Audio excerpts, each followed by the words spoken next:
મનુષ્યના જન્મના પણ અબજો વર્ષ પહેલા જન્મેલી પર્વતમાળાની વ્યાખ્યા કાળા માથાનો માનવી કરી રહ્યો છે અને આ વ્યાખ્યા દ્વારા ભારતની સુપ્રીમ કોર્ટ અને ભારત સરકાર દ્વારા જે ભારતની જ નહીં પરંતુ વિશ્વની સૌથી જૂની પર્વતમાળાઓમાંની એક ગણવામાં આવે છે એ અરવલ્લી પર્વતમાળાનું ડેથ વોરંટ સાઇન કરવામાં આવ્યું છે 20 નવેમ્બર 2025 ના રોજ ભારતના chief justice of India BR Gavai સાહેબ, જસ્ટિસ વિનોદ ચંદ્ર અને જસ્ટિસ NV અંજારિયાની બેચ દ્વારા issue related to definition of Aravalli ranges and hills એટલે કે અરવલ્લી પર્વતો અને પર્વતમાળાઓને લગતા જે વ્યાખ્યાનો મામલો હતો એના રિલેટેડ ચુકાદો આપવામાં આવે છે કે હવેથી અરવલ્લી હિલ્સના એ જ હિસ્સાને એ જ ભાગને અરવલ્લી ગણવામાં આવશે જે અરવલ્લીના લગતા જિલ્લાઓમાં આવેલા હશે અને આજુબાજુની જમીન કરતા જેમનો હિસ્સો 100 મીટર કે તેથી વધારે ઉપરનો હશે. તો ફોરેસ્ટ સર્વે ઓફ ઇન્ડિયાના 2010 ના રિપોર્ટ પ્રમાણે અરવલ્લી હિલ્સમાં 12,081 પર્વતો છે, પરંતુ એમાંથી માત્ર 1,048 પર્વતો જેવા છે કે જે 100 મીટર કે તેથી વધારે ઊંચાઈના હોય,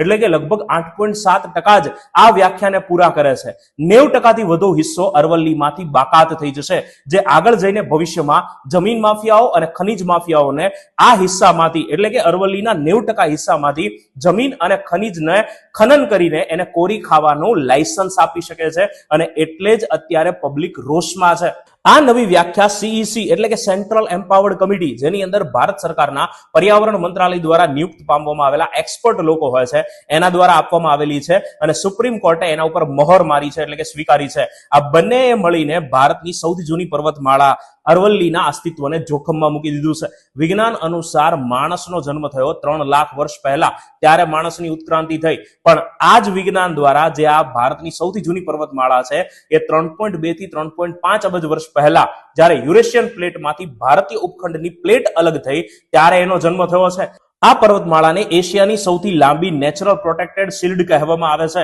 કારણ કે આ પર્વતમાળાએ ઉત્તર ભારતમાં થારના રણ અને એના ધૂળને આગળ વધતા અટકાવ્યા છે. એના જ લીધે માં ગંગા અને યમુનાના નદીના તટમાં જે ભારતનો 50% વસ્તી વસે છે એ વસી શકી છે, કારણ કે એના ફળદ્રુપ મેદાનો ત્યારે વસી શક્યા છે કે જ્યારે આ પર્વતમાળા દ્વારા એ રણ અને ધૂળને આગળ વધતા અટકાવવામાં આવેલા છે. અને આજે આ પર્વતમાળા 1000 થી વધુ પ્રાણીઓ અને 350 થી વધુ પક્ષીઓ પ્રજાતિને ટેકો આપે છે. અત્યાર સુધીમાં લાખોથી કરોડો મનુષ્યને તેને પીવાનું અને અન્ય પાણી પહોંચાડેલું છે. આ પર્વતમાળાએ ભારતના ઉત્તર પશ્ચિમ ભાગમાં મનુષ્યને માફક આવે એવી ભૂગોળ, આબોહવા અને નદીઓના પ્રવાહને ઘડ્યા છે. એક સમયે હિમાલય જેવડા ઊંચા શિખરો ધરાવતી આ પર્વતમાળા હવે અવશિષ્ટ છે, એટલે કે કુદરતી પરિબળો દ્વારા તે ઘસારો પામીને વૃદ્ધ થઈ રહી છે. ત્યારે એના વંશજો તરીકે એની સાર સંભાળ રાખવી અને એનું રક્ષણ કરવું એ આપણી ફરજ છે. જય હિન્દ, જય ભારત.